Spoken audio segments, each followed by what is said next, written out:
the No Fate channel. Checking in. Jonathan here, and today we are going to be reviewing Alpha Lion's brand new Superhuman Burn Blazeberry. This is a brand new flavor from them, and one that I think they had to make because their previous one potentially caused a lawsuit. We're going to get into that, but we're also going to take you through a complete training day for myself. In the office, baby. As well as some nutrition. So if this is your first time to the channel, hit that subscribe button. Now, if you're not familiar with Alpha Lion, they are a great company that's been around for quite a while, and they have fully transparent labels, really strong ingredients, and they have a choose your own adventure pre-workout system, meaning they've got like 7 different pre-workouts, and you can pick the one that absolutely matches your goals. This is their Superhuman Burn pre-workout. It's a thermogenic pre-workout, and one of the reasons I like it is because of the start of my workout. If you're not familiar, many of you are not stretching. I know a lot of you guys don't even know what that word means, but the older I get, the more stretching, the more warm-up I need to do to actively be able to train properly. When it comes to a pre-workout, so many of you gym hardos, some of you fit influencers love to say, it doesn't matter what your pre-workout tastes like, just chug it down. And I would completely disagree. It sets the tone for the workout. And when you have a delicious pre-workout, you are going to be excited about it, and you are going to be hyped to get after that workout. Conversely, when you've got something that you've got to chug down that's like battery acid, you resent it, you hate it. And frankly, it starts the day or the workout off on a bad note. Now, Alpha Lion, known for having great, fantastic flavors across the board. And I will tell you, one of their favorite flavors of mine was Smurf juice. They have since replaced Smurf juice. Why?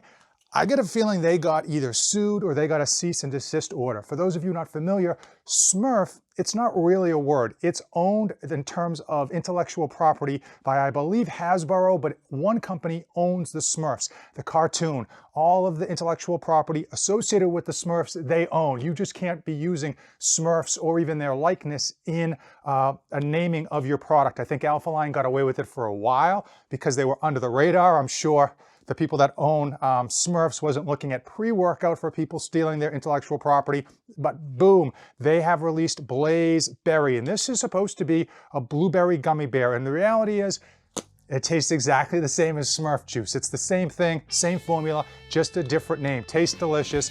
I really enjoy it, and if you have a pre-workout that you hate to take, that you're chugging down, man oh man, you've got to check out Alpha Lion's Superhuman pre-workout.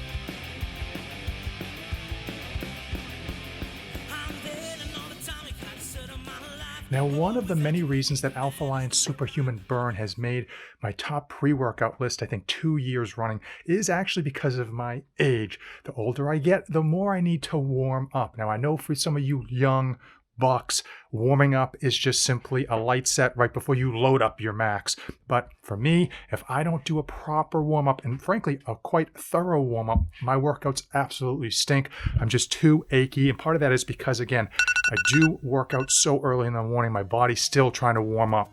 So these days, my warm-up consists of some light cardio just to get the joints moving, then stretching, and then a number of warm-up sets, and then just a little more stretching. The nice thing about Alpha Line's Superhuman Burn is that it has so many thermogenic ingredients to help boost your metabolism, but also it just basically warms up your body. It lights that fire. And for me, especially in the cold months, I gotta get that body moving. If you've ever tried to stretch a frozen rubber band, it snaps. And when it comes to stretching and it comes to warming up, you gotta warm up that body. And between the caffeine and the thermogenic ingredients, man, it gets me loose, it gets me warm, it gets me sweating, and it gets me ready to rock and roll.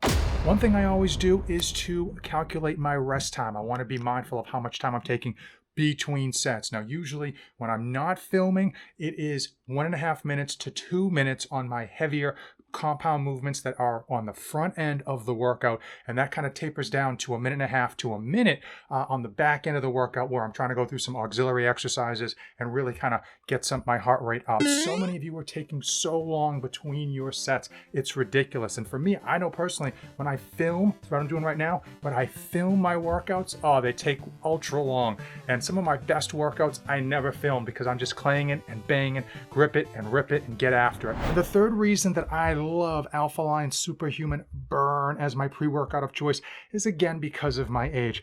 I'm always looking to get rid of that dad bod, keep that belly in check. The older I get, for some reason, my belly just can't stay tight. I don't know if it's my diet, if it's my training, but having this allows me to kind of get the most bang for my buck when it comes to burning calories during my workout. I need to thank all of you for using my affiliate links. When you use those links, it helps me keep this ice bath cold in the winter time. As usual, let me know when you use those links so that I can send you a small token of my appreciation.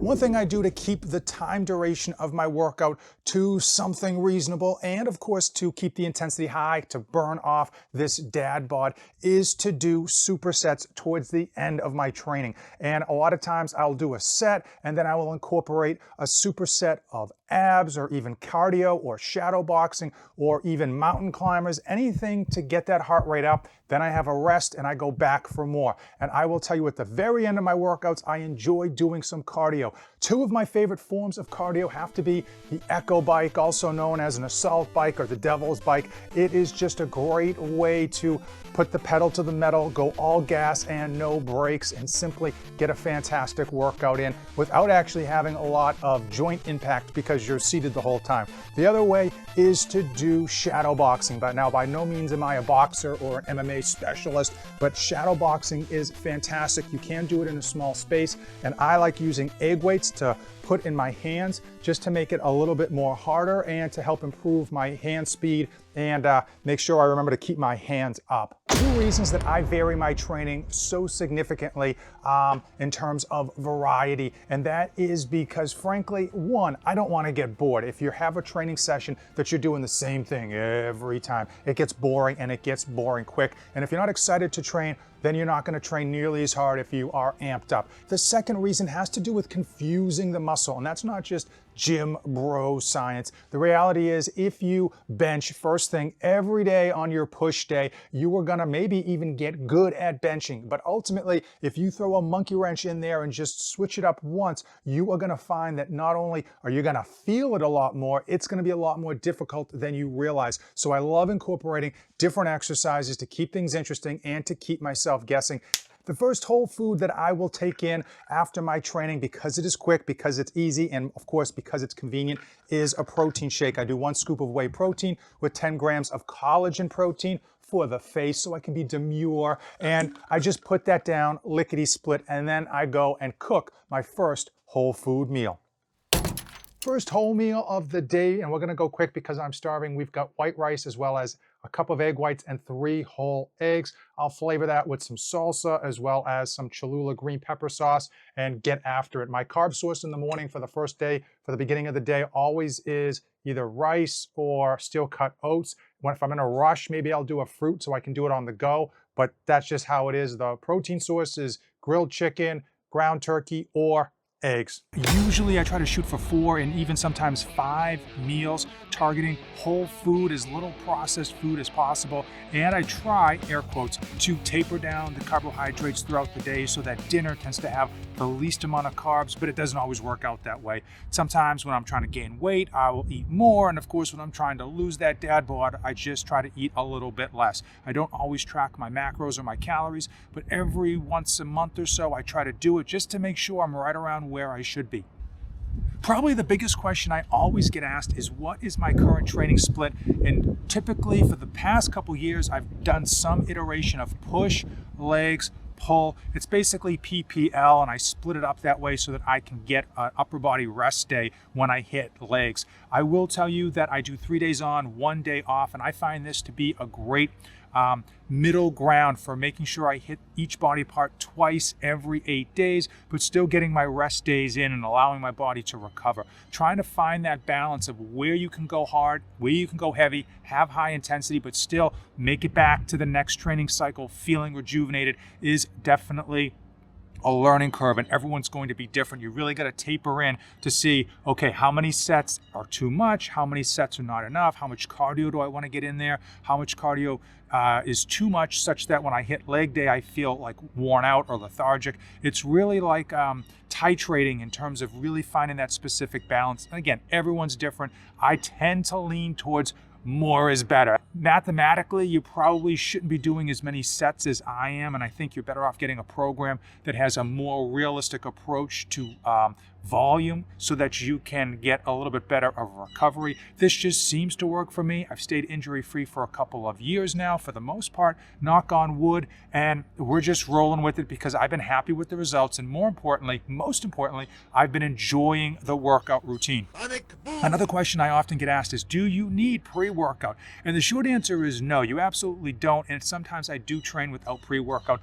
I will say that if you're lifting super early in the morning, or if you are lifting like after a long day of work, some of you are on your feet like all day long, and then you get to the gym, man, the pre-workout does help, especially that caffeine kick, just to kind of get you up, get you going, put you in the mood, as it were. But I will say, don't get too reliant on the pre-workouts, and less is more. A lot of times people think they need to do a full serving when a half serving is more than they need. If you're constantly finding yourself needing more and more caffeine to get the job done, to move the needle, to wake you up, you're really got to take a few days off from stimulants and really reset the curve in your body, so to speak, to make sure that you're not really crushing your adrenal system. Let me know in the comments below if you found today's review of Superhuman Burn Blazeberry and my push day in my training cycle informative, or if you want me to go back to doing something else. I do listen to the feedback, so if you're interested in seeing more of these, you got to let me know. And if you want to see less of these, let me know as well. One thing I can guarantee you is that you are going to love these two videos next. The YouTube AI algorithm overlords know it. They're suggesting it, so you should click on them. As usual, thanks for watching, and don't save anything for the trip back